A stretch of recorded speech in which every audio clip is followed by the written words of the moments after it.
నీ ఇల్లు ఎలా ఉంది ఈ రోజున? నీ పిల్లలు ఎలా ఉన్నారు ఈ రోజున? నీ కుటుంబం ఎలా ఉంది ఈ రోజున? నీ కార్యక్రమాలు ఎలా ఉన్నాయి ఈ రోజున?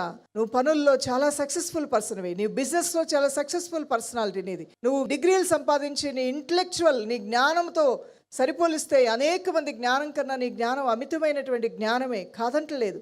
అలానే నువ్వు చేసే సేవ గొప్ప సేవే.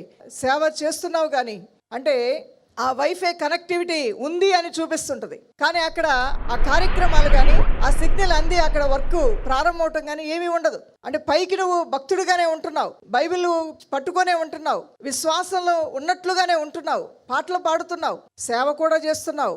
అయినప్పటికీ కూడా నీ హృదయంలో దేవునికి స్థానము లేనటువంటి దౌర్భాగ్యమైన స్థితిలో ఈరోజు నీ ఆత్మీయ జీవితం ఉందేమో. నీకు అర్థమవుద్ది, నీ స్థితి ఏంటో నీకు అర్థమవుద్ది, తప్పకుండా అర్థమవుద్ది. నీలో ఎప్పుడో ఆ సంతోషం పోయింది, ఆ సంతృప్తి పోయింది.